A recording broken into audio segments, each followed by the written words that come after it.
지독한 병원 소독약 냄새와 함께 온 세상을 하얗게 뒤덮는 절망감. 그것이 강민우의 첫 번째 삶, 그 마지막 기억이었다.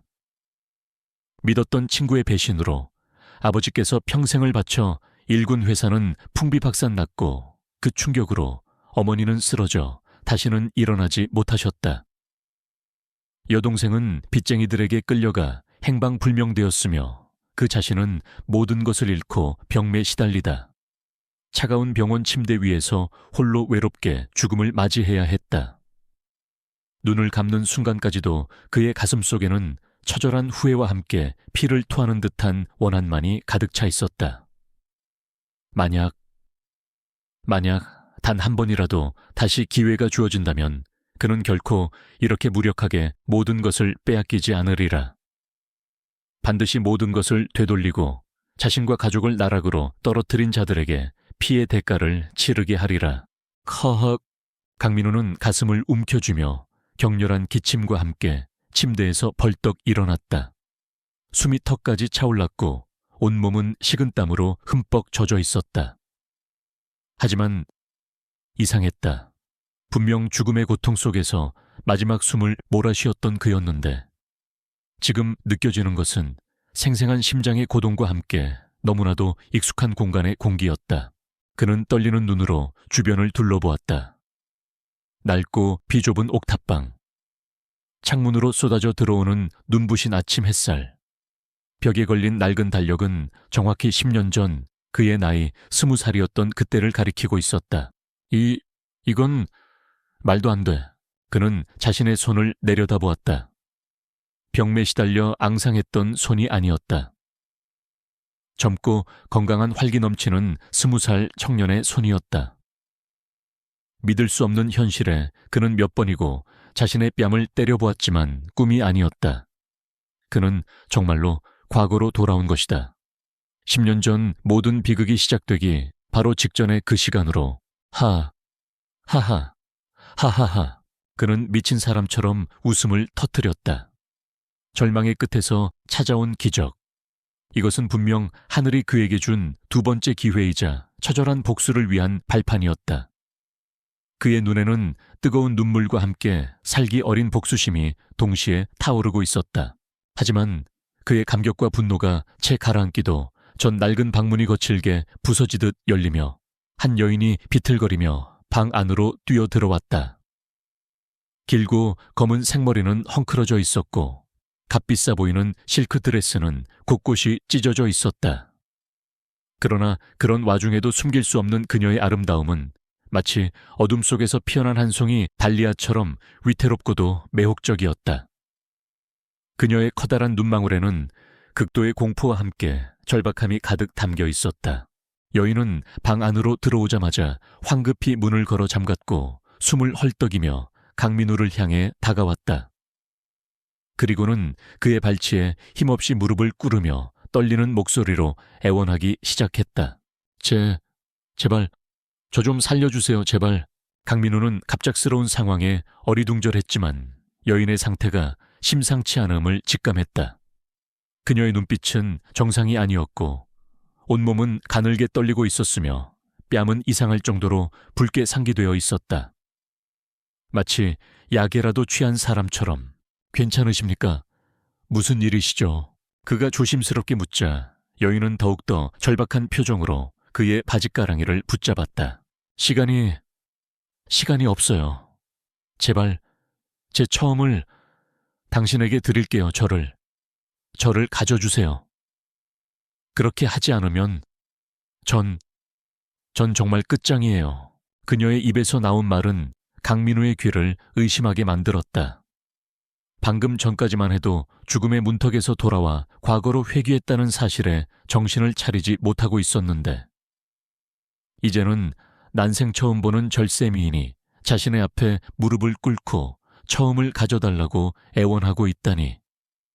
이게 대체 무슨 황당한 시추에이션이란 말인가. 강민우는 여인의 상태가 정상적이지 않다고 판단했다. 그녀는 분명 약물에 중독되었거나 혹은 극도의 공포 상황에서 제정신이 아닌 소리를 하고 있는 것이리라. 그는 애써 그녀를 진정시키려 했다. 진정하세요, 아가씨. 일단 무슨 상황인지. 싫어요. 시간이 없다고요. 저들이 곧 쫓아올 거예요. 그들 손에 더럽혀지기 전에. 차라리 당신 같은 사람에게. 여인은 거의 울부짖듯 말하며 그의 몸에 매달리려 했다. 그녀의 몸에서는 뜨거운 열기가 느껴졌고 달콤하면서도 위험한 향기가 그의 코를 자극했다. 강민우는 이성이 마비될 것 같은 강렬한 유혹을 느꼈지만 지난 삶에서의 뼈아픈 경험은 그를 함부로 감정에 휩쓸리지 않도록 만들었다. 그는 단호하게 그녀의 어깨를 밀어냈다. 정신 차리세요. 지금 당신은 정상이 아닙니다. 일단 경찰에. 안 돼요. 경찰은 안 돼요. 그들도 한패일지 몰라요. 여인의 절규와 함께 밖에서 거친 남자들의 목소리와 함께 방문을 두드리는 소리가 들려왔다. 이하나, 거기 있는 거 다 안다. 순순히 문 열고 나오는 게 좋을 거야. 내년이 감히 도망을 쳐. 오늘 내년은 죽었다. 이하나. 그것이 여인의 이름인 듯 했다. 그녀의 얼굴은 더욱더 창백하게 질렸고 온몸은 공포로 사시나무처럼 떨고 있었다. 그녀는 거의 실신할 듯한 표정으로 강민우에게 애원했다. 제발 절 구해주세요. 제가 가진 모든 것을 드릴게요. 뭐든지 다 할게요. 강민우는 빠르게 상황을 판단했다. 이 여자는 분명 거대한 위험에 휘말린 것이 틀림없었다. 그리고 자신은 이제 더 이상 과거의 무력한 강민우가 아니었다. 비록 아직 어떤 특별한 힘을 얻은 것은 아니었지만 그에게는 10년의 미래를 알고 있다는 강력한 무기가 있었다. 그리고 무엇보다 그의 마음속 깊은 곳에서는 이 절박한 상황에 처한 여인을 외면해서는 안 된다는 강한 목소리가 울려 퍼지고 있었다. 지난 삶에서 그는 소중한 사람들을 지키지 못했다. 하지만 이번 생에서는 달랐다. 그는 결코 같은 실수를 반복하지 않을 터였다. 그는 방문을 부술듯 두드리는 소리를 들으며 이하나를 바라보았다. 그리고 그녀의 눈빛에서 삶에 대한 처절한 갈망과 함께 자신을 향한 마지막 희망을 읽었다. 좋소. 내가 당신을 구해주지. 대신 당신은 내게 빚을 진 것이오. 그의 낮은 목소리에 이하나는 믿을 수 없다는 듯 그를 바라보았다. 그리고 이내 뜨거운 눈물을 흘리며 격렬하게 고개를 끄덕였다. 강민우는 방문을 등지고 섰다. 그의 눈빛은 차갑게 빛나고 있었고 그의 머릿속은 빠르게 앞으로 일어날 일들을 계산하고 있었다. 그의 두 번째 인생은 이렇게 한 미녀의 절박한 외침과 함께 예측 불가능한 폭풍 속으로 휘말려 들어가고 있었다. 그리고 그는 기꺼이 그 폭풍의 중심에 설 각오가 되어 있었다. 젠장 문 열어. 이하나 거기 숨어 있는 거 다 알아. 밖에서 들려오는 거친 남자들의 고함 소리와 함께 방문이 부서질 듯 쾅쾅거렸다. 강민우는 순간적으로 이하나를 자신의 등 뒤로 숨기고 방문을 막아섰다. 그의 머릿속은 빠르게 회전했다. 이곳은 낡은 옥탑방 도망칠 곳도 숨을 곳도 마땅치 않았다. 정면으로 부딪히는 것은 어리석은 짓이었다. 아가씨, 일단 저를 믿고 제가 시키는 대로 하십시오. 창문으로 뛰어내릴 수 있겠습니까? 그의 옥탑방 창문은 바로 옆 건물 옥상과 아슬아슬하게 연결되어 있었다. 평소라면 엄두도 못 낼 일이었지만 지금은 선택의 여지가 없었다. 이하나는 공포에 질린 눈으로 그를 바라보았지만 그의 단호한 눈빛에서 어떤 믿음 같은 것을 느꼈는지 작게 고개를 끄덕였다. 민우는 방 안에 있던 낡은 이불 몇 채를 창문 밖에 던져 완충 장치를 만들고 자신은 방문을 계속 두드리는 남자들을 향해 고함을 질러 시간을 끌었다. 누구신데 남의 집에 와서 행패요. 당장 경찰에 신고할 겁니다. 그 사이 이하나는 그의 도움을 받아 간신히 옆 건물 옥상으로 건너갔고 민우 역시 재빨리 그녀의 뒤를 따랐다. 그들이 옥상에서 뛰어내려 어둠 속으로 사라진 직후 옥탑방 문이 부서지며 험악한 인상의 남자들이 들이닥쳤지만 방 안에는 아무도 없었다. 민우는 이하나를 데리고 한참을 달려 인적이 드문 뒷골목의 허름한 여관으로 숨어들었다. 여관 주인은 그들의 초라한 행색과 이하나의 헝클어진 모습에 의심의 눈초리를 보냈지만 민우가 가진 얼마 안 되는 현금을 전부 꺼내 보이자 마지못해 방 하나를 내주었다. 방 안으로 들어서자마자 이하나는 긴장이 풀린 듯 그 자리에 주저앉아 흐느끼기 시작했다. 그녀의 몸은 여전히 가늘게 떨리고 있었고 약 기운 때문인지 얼굴은 더욱더 붉게 상기되어 있었다. 민우는 묵묵히 그녀에게 물 한 잔을 건네고 젖은 수건으로 그녀의 이마를 닦아주었다. 그의 침착하고 조용한 배려에 이하나는 조금씩 안정을 되찾아갔다. 얼마나 시간이 흘렀을까? 약 기운이 조금씩 가라앉자 이하나는 비로소 자신이 저지른 일에 대한 수치심과 함께 민우에 대한 미안함으로 고개를 들지 못했다. 정말 죄송합니다. 제가 너무 경황이 없어서. 그리고 약 때문에. 괜찮습니다. 일단 진정하시고 대체 무슨 일이 있었는지 말씀해 주실 수 있겠습니까? 그래야 제가 아가씨를 도울 수 있습니다. 민우의 차분한 목소리에 이하나는 용기를 내어 자신의 이야기를 털어놓기 시작했다. 그녀의 이름은 이하나 국내 굴지의 재벌 LK그룹 이 회장의 외동딸이었다. 그녀의 아름다운 외모와 빛나는 배경 뒤에는 아무도 모르는 깊은 고통과 절망이 숨겨져 있었다. 그녀의 아버지는 사업 확장을 위해 국내 최대 사채 조직이자 악명 높은 태산그룹 마 회장의 아들 마강태와 그녀를 정략 결혼시키려 했다. 마강태는 잔인하고 변태적인 성향으로 이미 여러 여자를 망가뜨린 전적이 있는 인간 말종이었다. 하나는 그와의 결혼을 피하기 위해 여러 번 자살까지 시도했지만 번번이 실패했다. 오늘 밤은 마강태와 그의 가족들이 참석하는 약혼식 날이었다. 그녀는 약혼식 직전 자신에게 몰래 약을 탄 음료를 먹인 하녀의 도움으로 간신히 빠져나왔지만 이미 약 기운이 온몸에 퍼져 제정신이 아니었다. 그녀는 마강태의 손에 더럽혀지기 전에 차라리 아무에게나 자신의 처음을 주어 약혼을 파기시키려 했던 것이다. 그리고 그때 필사적으로 도망치던 그녀의 눈에 강민우의 옥탑방 불빛이 들어왔던 것이다. 그래서 그런 말도 안 되는 부탁을 정말 죽고 싶을 만큼 부끄럽고 죄송합니다. 하나의 눈에서 다시 뜨거운 눈물이 흘러내렸다. 민우는 말없이 그녀의 이야기를 들어주었다. 그의 마음속에는 분노와 함께 그녀에 대한 깊은 연민이 일었다. 재벌가의 딸이라는 화려한 겉모습 뒤에 숨겨진 그녀의 삶은 어쩌면 과거 자신이 겪었던 것보다 더한 지옥이었을지도 몰랐다. 민우는 지난 삶의 기억을 떠올렸다. 분명 10년 전 이맘때쯤 LK그룹과 태산그룹의 정략 결혼이 성사되었고 그 후 이하나라는 이름은 언론에서 완전히 사라졌었다.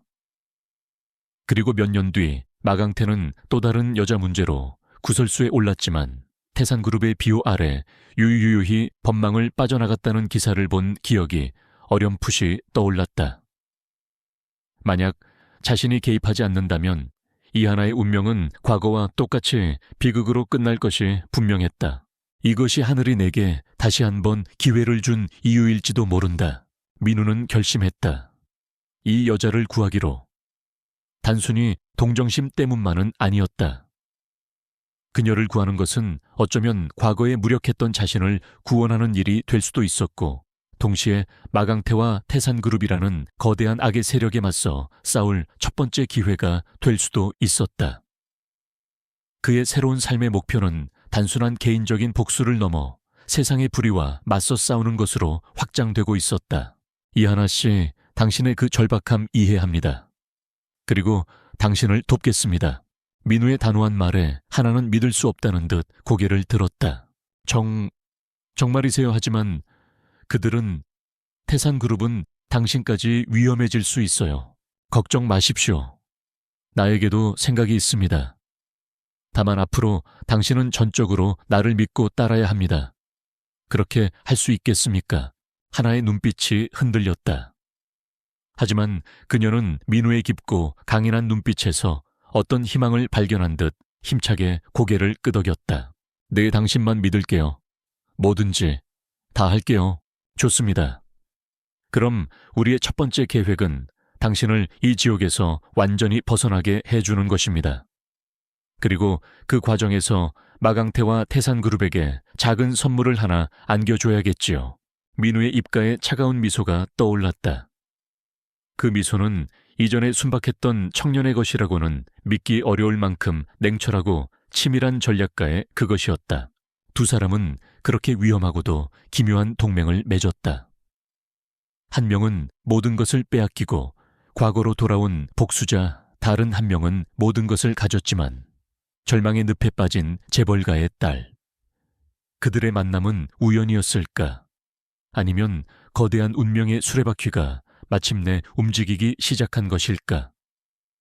확실한 것은 그들의 앞날에는 상상조차 할 수 없는 거대한 폭풍우가 기다리고 있다는 사실이었다. 그리고 그 폭풍의 중심에는 이제 막 각성하기 시작한 강민우라는 존재가 서 있었다. 허름한 여관방의 침묵 속에서 강민우와 이하나는 앞으로 닥쳐올 위험에 대해 이야기를 나누었다.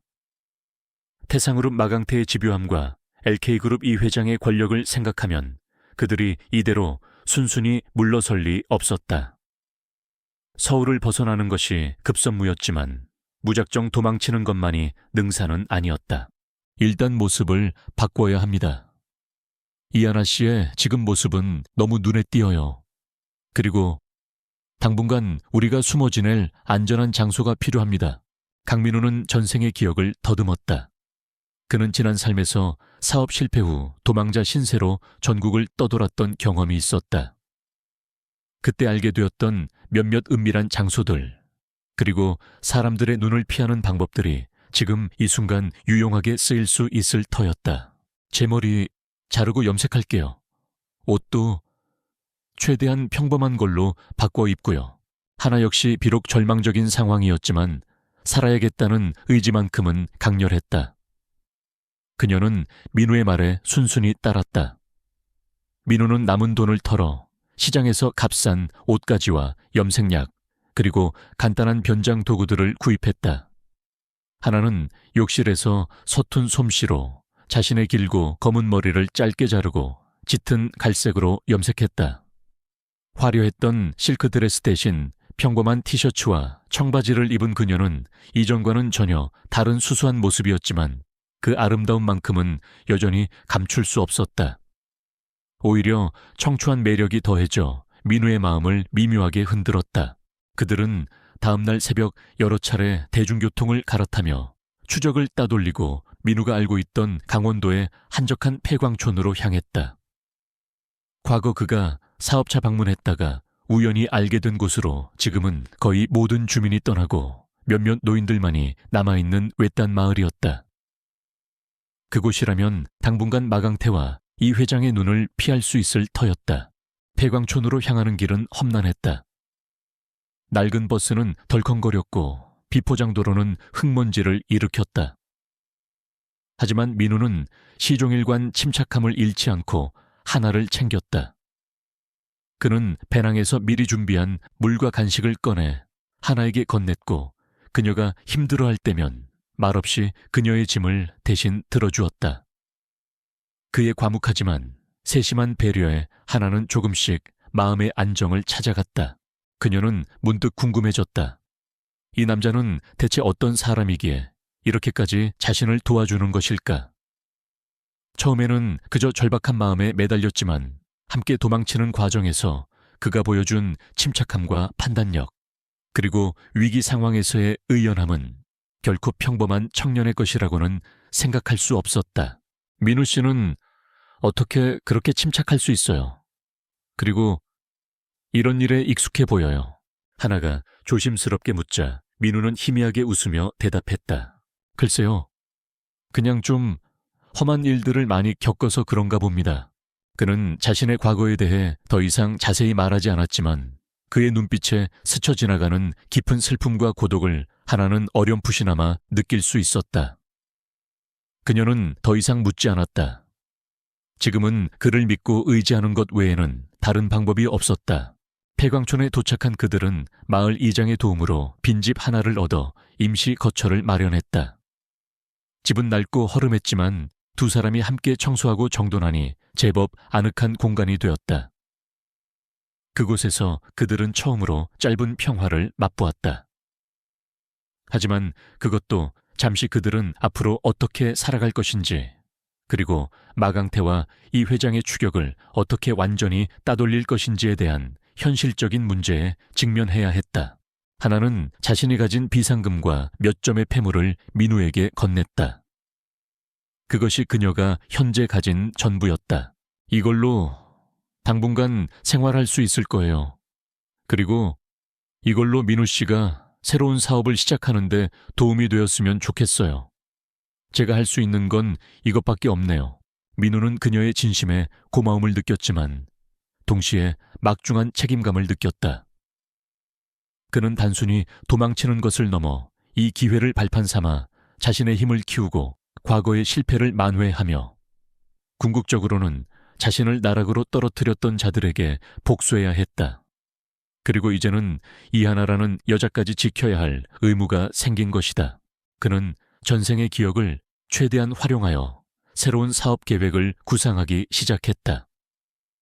그의 머릿속에는 10년 후의 미래 기술 동향과 유망 사업 아이템들이 생생하게 남아 있었다. 그는 먼저 소규모 자본으로 시작할 수 있는 IT 관련 사업을 떠올렸다. 특히 몇 년 후 폭발적으로 성장하게 될 모바일 애플리케이션 시장과 빅데이터 분석 기술에 주목했다. 지금은 아무도 거들떠보지 않지만 이 기술들이 미래를 바꿀 것이다. 그는 하나의 비상금을 종잣돈 삼아 그리고 폐광촌의 값싼 임대료를 활용하여 작은 사무실을 마련하고 컴퓨터 몇 대를 구입했다.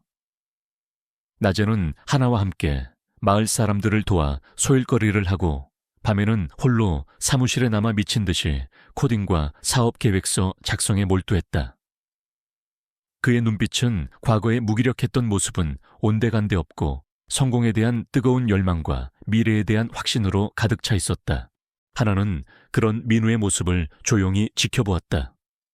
그녀는 그가 밤늦도록 무언가에 열중하는 모습에서 강렬한 생명력과 함께 묘한 매력을 느꼈다.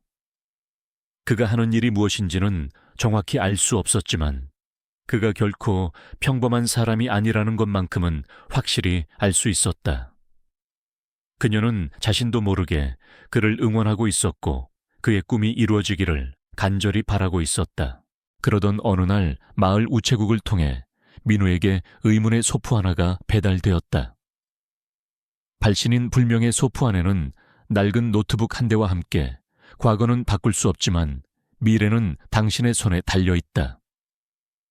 이 힘을 현명하게 사용하라. 라는 짧은 메시지가 적힌 쪽지가 들어있었다. 노트북을 켜자 그 안에는 전생에서 그가 개발하다가 친구에게 빼앗겼던 핵심 기술의 소스 코드와 함께 그가 알지 못했던 훨씬 더 발전된 형태의 알고리즘들이 담겨 있었다. 마치 누군가가 그의 회기를 알고 그에게 다시 한번 기회를 주는 듯한 상황이었다. 민우는 소포를 보낸 이가 누구인지 짐작조차 할 수 없었지만 이것이 자신에게 주어진 또 다른 기회이자 시험이라는 것을 직감했다. 그의 가슴이 다시 한번 뜨겁게 뛰기 시작했다. 그는 이 힘을 바탕으로 반드시 제기하여 자신을 배신했던 자들에게 처절한 복수를 안겨주고 동시에 이하나와 함께 새로운 미래를 만들어갈 것이라고 굳게 다짐했다. 하지만 그들의 평화로운 은둔 생활은 그리 오래가지 못했다. 마강태와 이 회장은 자신들의 모든 정보망과 인맥을 총동원하여 끈질기게 그들의 행방을 추적하고 있었고 마침내 그들이 강원도의 외딴 폐광촌에 숨어 있다는 단서를 찾아낸 것이다. 검은 그림자가 다시 한번 그들을 향해 다가오고 있었다.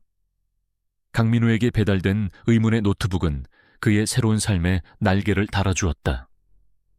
그 안에는 그가 전생에서 피땀 흘려 개발했지만 친구에게 배신당하고 빼앗겼던 핵심 기술의 원본 소스 코드와 함께 그보다 훨씬 더 진보된 형태의 미공개 알고리즘들이 담겨 있었다.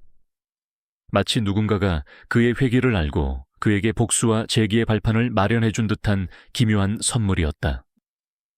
그는 이 노트북을 판도라라고 이름 붙였다. 그것은 희망이자 동시에 거대한 비밀을 품고 있는 상자였으니까. 민우는 밤낮 없이 판도라에 담긴 기술들을 분석하고 발전시키는 데 몰두했다. 그의 천재적인 두뇌는 10년의 시간을 뛰어넘어 더욱더 예리해져 있었고 전생의 실패 경험은 그에게 무엇을 해야 하고 무엇을 하지 말아야 하는지에 대한 명확한 통찰력을 주었다. 그는 이하나가 가져온 비상금과 자신이 아르바이트로 모은 약간의 돈을 종잣돈 삼아 폐광촌의 작은 창고를 개조하여 비밀 연구실을 만들었다. 그의 첫 번째 목표는 모바일 보안 애플리케이션 개발이었다. 전생의 기억에 따르면 몇 년 안에 스마트폰 보안 시장은 폭발적으로 성장할 것이고 특히 개인정보 보호에 대한 수요는 상상을 초월할 정도로 커질 터였다. 그는 판도라의 핵심 알고리즘을 기반으로 기존의 어떤 보안 앱보다도 강력하고 사용자 친화적인 애플리케이션 철옹성 티에왕창을 개발하기 시작했다. 하나는 그런 민우의 모습을 곁에서 지켜보며 그의 열정과 천재성에 다시 한번 감탄했다. 그녀는 비록 IT 기술에 대해서는 잘 알지 못했지만 밤늦도록 컴퓨터 화면에 몰두하는 그의 진지한 눈빛과 가끔씩 터져나오는 번뜩이는 아이디어들은 그가 무언가 대단한 일을 하고 있다는 것을 직감하게 만들었다. 그녀는 조용히 그를 위해 식사를 준비하고 연구실을 청소하며 그가 연구에만 집중할 수 있도록 도왔다. 그들의 관계는 위태로운 도망자이자 동시에 서로를 의지하는 동반자로서 더욱더 깊어지고 있었다. 한편 마강태와 이하나의 아버지 이 회장은 자신들의 모든 정보망과 인력을 총동원하여 두 사람의 행방을 끈질기게 추적하고 있었다. 그들은 이하나가 평범한 청년과 함께 외딴 시골 마을로 숨어들었다는 사실을 파악하고 즉시 수십 명의 전문 해결사들을 폐광촌으로 급파했다. 이번에는 단순한 경호원들이 아니었다.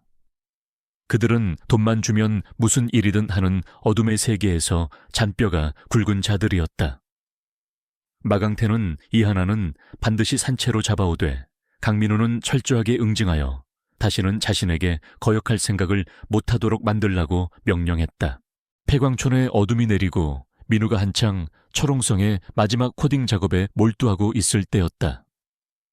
그의 전생에서 비롯된 혹은 회귀의 부작용일지도 모를 날카로운 직감과 함께 그의 몸이 알 수 없는 위험 신호를 감지했다. 그는 즉시 작업을 멈추고 창밖을 살폈다. 마을 입구 쪽에서 심상치 않은 차량, 여러 대의 불빛이 빠르게 다가오고 있었다. 하나씩 빨리 피해야 해요. 그들이 여기까지 쫓아왔어요. 민우는 하나를 깨워 미리 준비해둔 비상통로로 향했다. 폐광촌은 지상뿐만 아니라 지해도 미로처럼 얽힌 갱도가 존재했고 그는 며칠 동안 이 갱도들을 탐사하며 만일의 사태에 대비한 도주로를 확보해둔 상태였다. 그들이 간신히 갱도 안으로 몸을 숨긴 직후 마강태가 보낸 해결사들이 그들의 임시 거처를 급습했다. 하지만 집 안에는 아무도 없었고 그들을 기다리고 있는 것은 민우가 설치해둔 몇 가지 조잡하지만 효과적인 함정들 뿐이었다. 해결사들은 분노하며 촌장과 몇 안 되는 마을 주민들을 협박하여 그들의 행방을 캐물었지만 이미 민우로부터 언지를 받은 주민들은 아무것도 모른다고 잡아떼었다. 갱도 안은 한 치 앞도 보이지 않는 어둠과 축축한 냉기로 가득 차 있었다. 하나는 공포에 질려 민우의 옷자락을 꼭 붙잡았다. 민우는 그런 그녀를 안심시키며 침착하게 갱도 안을 헤쳐나갔다.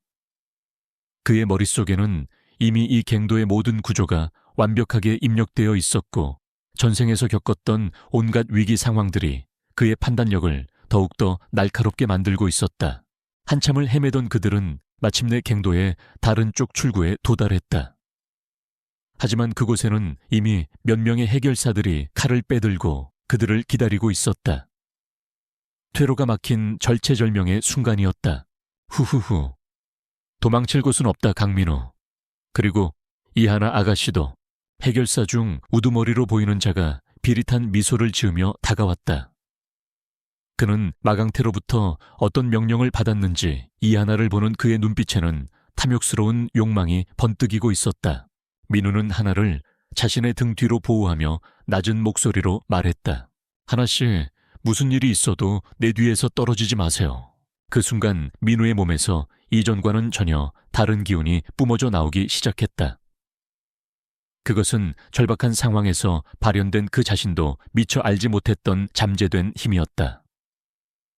그의 눈빛은 차갑게 빛났고 온몸의 근육은 강철처럼 단단해졌으며 반사신경은 극한까지 예민해졌다.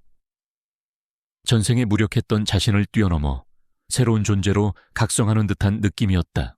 해결사들이 일제히 그에게 달려들었다. 민우는 피하지 않고 정면으로 맞섰다. 그의 움직임은 빠르고 간결했으며 매 순간 급소를 노리는 치명적인 공격을 펼쳤다. 그는 전문적인 무술을 배운 적은 없었지만 전생에서 살아남기 위해 익혔던 길거리 싸움 기술과 회귀 후 얻게 된 초인적인 신체 능력이 결합되어 상상을 초월하는 파괴력을 만들어내고 있었다. 1명, 2명, 해결사들이 비명을 지르며 쓰러져 나갔다. 그들은 자신들이 상대하고 있는 것이 평범한 청년이 아니라는 것을 뒤늦게 깨달았지만 이미 때는 늦었다. 민우는 마치 분노한 야수처럼 자신과 하나를 위협하는 모든 적들을 처절하게 응징했다. 마지막 남은 해결사 우두머리는 공포에 질려 도망치려 했지만 민우는 그의 앞을 가로막았다. 내 놈들의 배우가 누구냐? 마강태냐 아니면 이 회장이냐? 말할 수 없다. 좋다. 그럼 영원히 말할 필요 없게 해주지. 민우의 눈빛이 살기로 번뜩였다. 하지만 그가 최후의 일격을 가하려던 순간 하나가 그의 팔을 잡으며 말렸다. 민우 씨 안 돼요. 살인은 그녀의 눈물 어린 만류에 민우는 잠시 이성을 되찾았다. 그는 해결사 우두머리를 기절시킨 후 나머지 부상당한 해결사들을 포박했다. 이 모든 상황을 지켜본 하나는 경외와 공포가 뒤섞인 눈으로 민우를 바라보았다. 그는 더 이상 자신이 알던 그 순박하고 어수룩한 청년이 아니었다. 그는 괴물이었다. 하지만 동시에 자신을 지키기 위해 기꺼이 괴물이 되어준 유일한 남자이기도 했다. 그녀의 마음속에서는 그를 향한 두려움과 함께 걷잡을 수 없는 뜨거운 감정이 피어나고 있었다. 민우 씨, 당신은 대체 지금은 아무것도 묻지 마세요, 하나씨. 일단 이곳을 벗어나야 합니다. 민우는 지친 기색을 보였지만 그의 눈빛은 여전히 날카롭게 빛나고 있었다. 그는 이번 습격을 통해 마강태와 이 회장이 결코 자신들을 포기하지 않을 것이라는 것을 다시 한번 확인했다. 그리고 동시에 자신 안에 숨겨져 있던 엄청난 힘의 편린을 느끼게 되었다. 그는 더 이상 도망만 다닐 수 없었다. 이제는 정면으로 맞서 싸워 이 지긋지긋한 악연을 끊어내야만 했다. 그는 하나를 데리고 다시 어둠 속으로 몸을 숨겼다. 그들의 목적지는 이제 더 이상 한적한 시골 마을이 아니었다. 그들이 향해야 할 곳은 바로 모든 악의 근원지이자 그들의 적들이 기다리고 있는 도시 서울이었다. 그곳에서 그는 자신의 모든 것을 걸고 마지막 승부를 펼칠 생각이었다. 강원도 폐광촌에서의 짧은 평화는 그들에게 재충전의 시간이자 동시에 새로운 결의를 다지는 계기가 되었다. 강민우는 더 이상 도망만 다닐 수 없다는 것을 깨달았다. 마강태와 이하나의 아버지 이 회장의 손아귀에서 완전히 벗어나기 위해서는, 그리고 자신의 전생의 복수를 이루기 위해서는 그들의 심장부인 서울로 돌아가 정면으로 맞서 싸워야만 했다. 그의 손에는 판도라라는 강력한 무기가 있었고 그의 머릿속에는 10년 후의 미래를 담은 지도가 펼쳐져 있었다. 그들은 조심스럽게 폐광촌을 빠져나와 서울로 향했다. 이동하는 동안 민우는 하나의 외모를 다시 한번 평범하게 바꾸었고 자신 역시 눈에 띄지 않는 옷차림으로 위장했다. 서울에 도착한 그들은 마강태와 이 회장의 감시망을 피하기 위해 유동 인구가 많은 변두리 지역의 허름한 다세대 주택에 임시 거처를 마련했다. 민우는 즉시 철옹성 티에웽청 애플리케이션 개발에 박차를 가했다. 그는 하나가 가져온 비상금과 자신이 그동안 모은 돈 그리고 판도라 노트북의 알고리즘을 활용하여 밤낮 없이 코딩에 몰두했다. 그의 목표는 단순히 앱을 출시하는 것을 넘어 보안 시장의 판도를 바꿀 수 있는 혁신적인 기술을 선보이는 것이었다. 동시에 그는 전생의 기억을 더듬어 곧 주가가 폭등할 몇몇 유망한 중소기업의 주식을 소량 매입하여 자금을 불려나갔다. 하나는 그런 민우의 곁을 묵묵히 지켰다. 그녀는 더 이상 과거에 화려했던 재벌가의 아가씨가 아니었다. 그녀는 민우를 위해 서툰 솜씨로 밥을 짓고 집안을 청소했으며 밤늦게까지 일하는 그를 위해 따뜻한 차를 내어주었다. 그녀는 민우가 하는 일이 무엇인지 정확히 알지 못했지만 그의 눈빛에서 느껴지는 뜨거운 열정과 미래에 대한 확신은 그녀에게 큰 위안과 함께 묘한 설렘을 안겨주었다.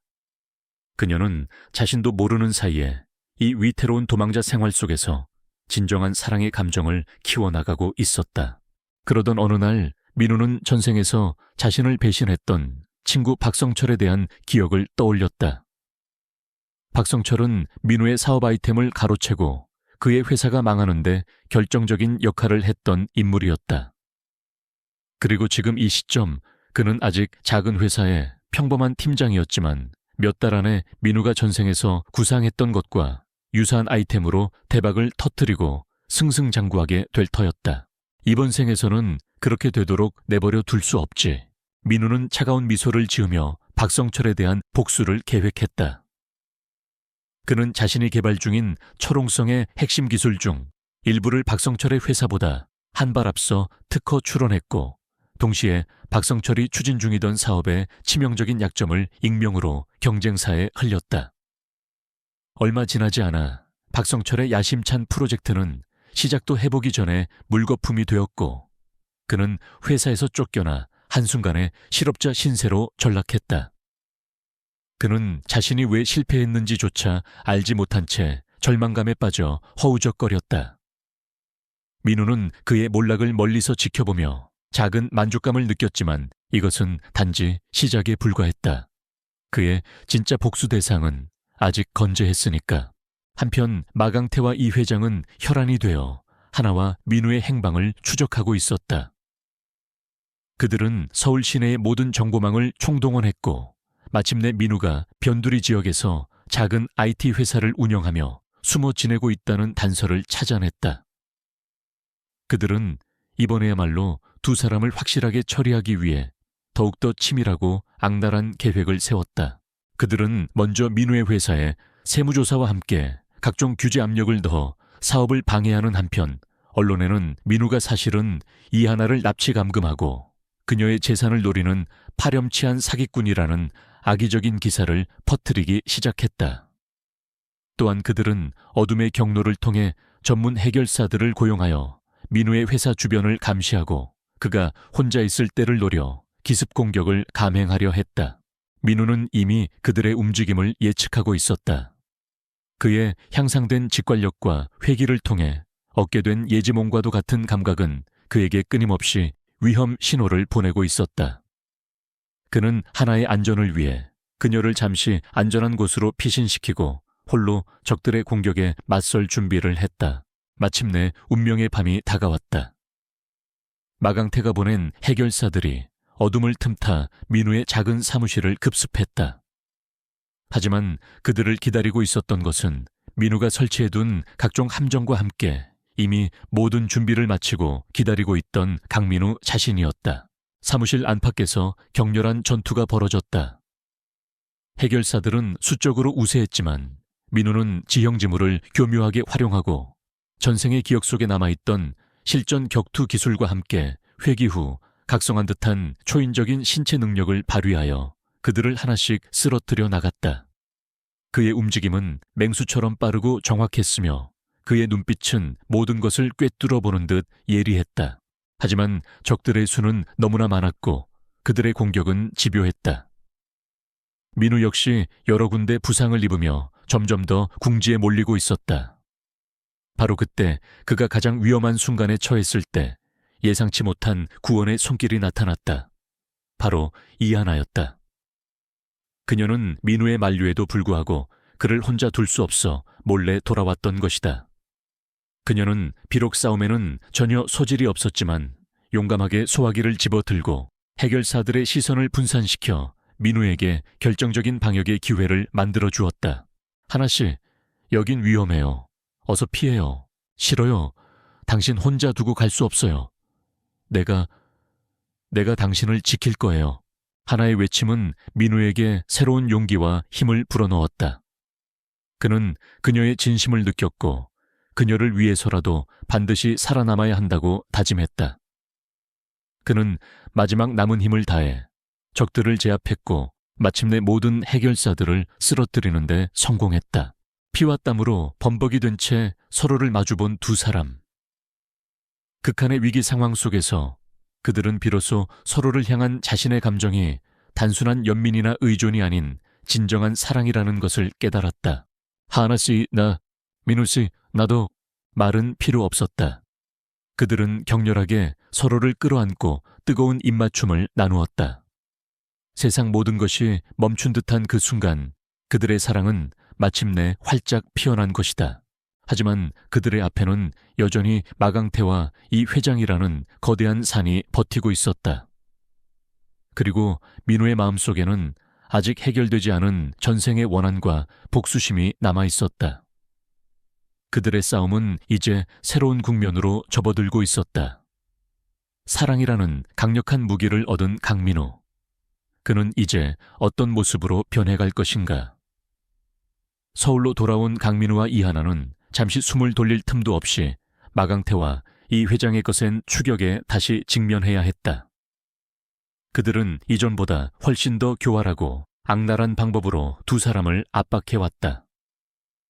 마강태는 자신의 모든 재력과 어둠의 인맥을 총동원하여 민우가 심혈을 기울여 개발한 보안 애플리케이션 철옹성 티에웽창에 대한 대대적인 해킹 공격과 함께 시장에 출시되기도 전에 악의적인 루머를 퍼뜨려 그의 사업을 시작 단계부터 짓밟으려 했다. 이 회장 역시 딸 하나에 대한 통제권을 되찾기 위해 하나가 과거에 저질렀던 사소한 실수들이나 사생활까지 언론에 흘리며 그녀를 사회적으로 매장시키려 했다. 그들의 목표는 오직 하나, 두 사람을 완전히 파멸시켜 자신들의 발 아래 무릎 꿇게 만드는 것이었다. 하지만 강민우는 더 이상 과거에 무력했던 그가 아니었다. 그는 판도라 노트북에 담긴 첨단 기술과 전생의 기억을 바탕으로 이미 몇 수 앞을 내다보고 있었다. 그는 마강태의 해킹 공격을 역이용하여 오히려 그의 자금줄 역할을 하던 불법 도박 사이트들을 일망타진했고 그 과정에서 마강태가 수년간 저질러온 온갖 추악한 범죄 증거들까지 확보했다. 또한 이 회장이 하나에 대해 퍼뜨린 악의적인 루머에 대해서는 그가 과거 다른 기업들을 상대로 저질렀던 비윤리적인 경영 행태와 탈세 혐의 등을 담은 폭탄급 자료들을 언론에 공개하며 맞불을 놓았다. 이것이 당신들이 그토록 원했던 진흙탕 싸움이라면 기꺼이 상대해주지. 민우의 방역은 거침없었고 그 파급력은 상상을 초월했다. 마강태는 순식간에 국제적인 범죄자로 낙인 찍혀 인터폴에 수배되었고 대상으로 본 그의 범죄 행각으로 인해 회복 불가능한 타격을 입고 몰락의 길을 걷게 되었다. 이 회장 역시 과거의 추악한 비리들이 만천에 드러나면서 LK그룹 총수 자리에서 불명예 퇴진해야 했고 사회적으로도 완전히 매장당했다. 그들이 휘두른 칼날은 결국 자기 자신들을 향한 것이었다. 이 모든 과정 속에서 민우와 하나는 서로에 대한 믿음과 사랑을 더욱더 굳건히 다져나갔다. 하나는 민우의 치밀한 계획과 대담한 실행력에 감탄하면서도 그가 복수라는 이름 아래 너무 깊은 어둠 속으로 빠져드는 것은 아닌지 걱정하기도 했다. 하지만 민우는 언제나 그녀를 안심시켰다. 나의 복수는 파괴가 아니라 새로운 시작을 위한 정리일 뿐이요. 그리고 그 시작에는 언제나 당신이 함께할 것이요. 그의 진심 어린 말의 하나는 모든 걱정을 떨쳐내고 그를 전적으로 신뢰하기로 했다. 그녀는 더 이상 과거의 연약한 온실 속 화초가 아니었다. 그녀 역시 사랑하는 사람을 지키기 위해, 그리고 자신들의 미래를 위해 기꺼이 싸울 준비가 되어 있는 강인한 여성으로 변해가고 있었다. 마강태와 이 회장의 세력이 사실상 와해된 후 민우는 마침내 판도라 노트북의 출처와 하나가 자신을 찾아왔던 그날 밤에 운명적인 만남에 대한 진실의 일단에 접근하게 되었다. 그가 확보한 마강태의 비밀 장부와 이 회장의 숨겨진 일기장 속에서 그는 밤의 장막기라는 의문의 조직과 함께 선택받은 아이라는 단서를 발견한 것이다.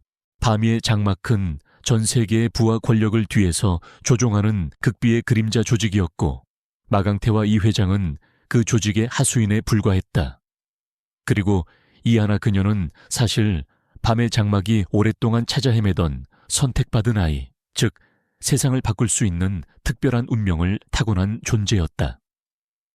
그들은 하나를 자신들의 꼭두각시로 만들어 세상을 지배하려 했고 마강태와의 정략 결혼 역시 그 계획의 일부였던 것이다. 하나가 그날 밤 약물에 취해 민우를 찾아왔던 것은 어쩌면 그녀 안에 잠재된 무언가가 밤의 장막해 소나귀에서 벗어나기 위한 필사적인 몸부림이었을지도 몰랐다.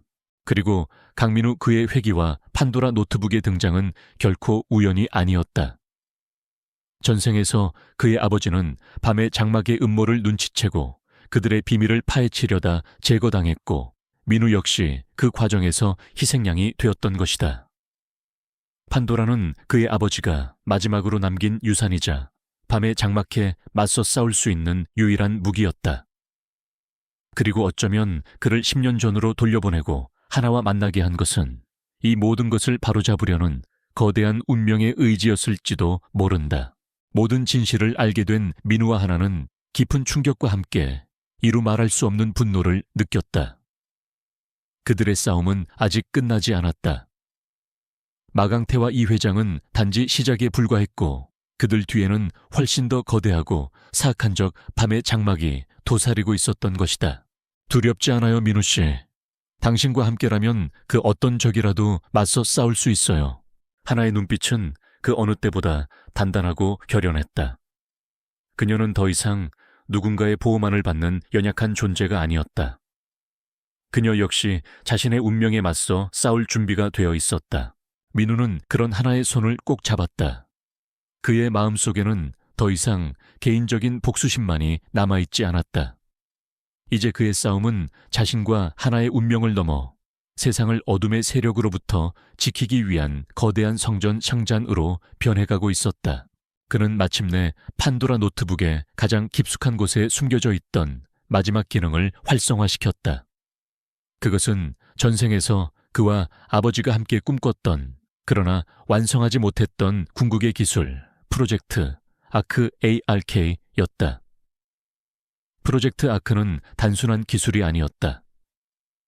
그것은 인류의 미래를 바꿀 수 있는 힘이자 동시에 밤의 장막과 같은 어둠의 세력을 심판할 수 있는 유일한 희망이었다. 마지막 결전의 시간이 다가오고 있었다.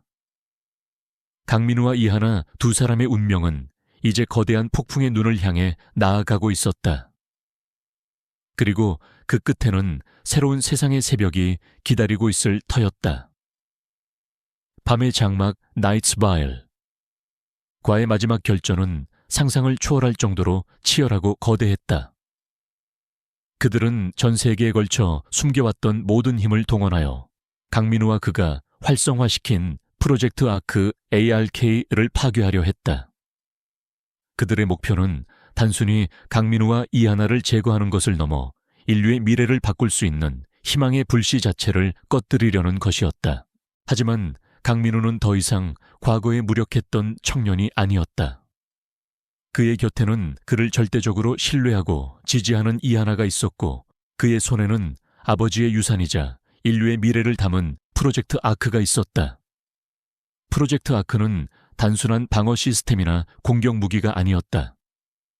그것은 밤의 장막과 같은 어둠의 세력이 만들어낸 모든 정보 왜곡과 통제를 무력화시키고 진실을 세상에 드러내며 동시에 그들의 불법적인 자금줄과 네트워크를 마비시키는 강력한 인공지능 기반의 글로벌 감시 및 대응 시스템이었다.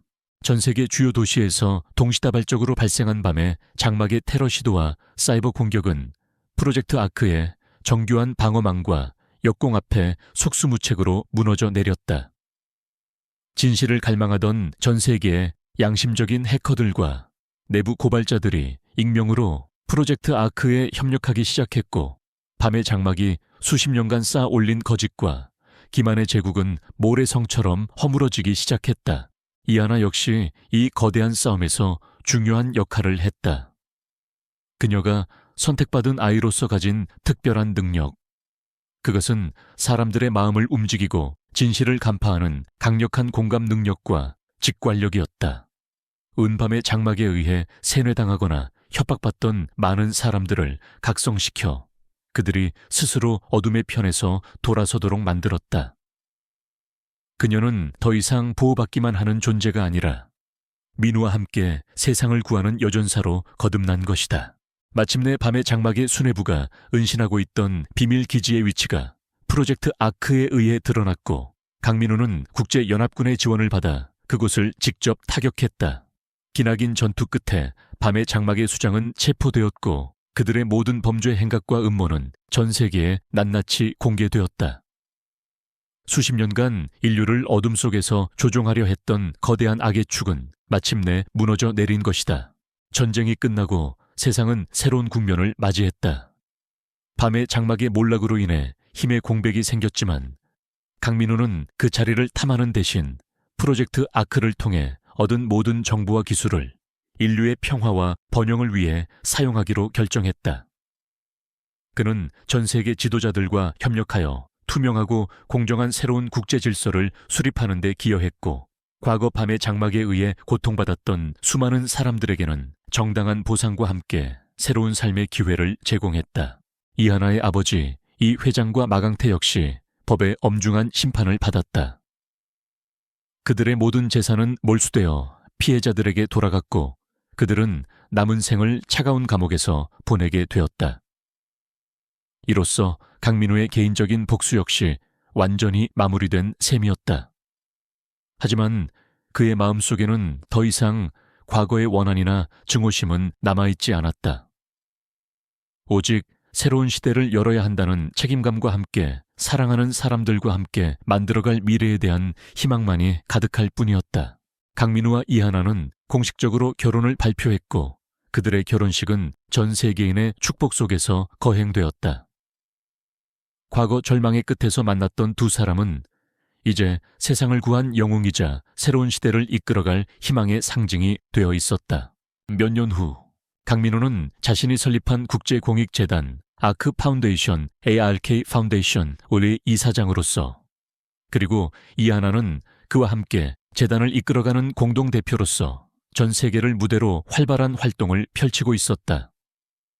그들은 프로젝트 아크의 기술을 활용하여 기아와 질병 환경 파괴와 같은 인류의 오랜 숙제들을 해결해 나갔고, 세상은 그들의 노력 덕분에 조금씩 더 살기 좋은 곳으로 변해가고 있었다. 그들의 곁에는 언제나처럼 든든한 동료들이 함께했다.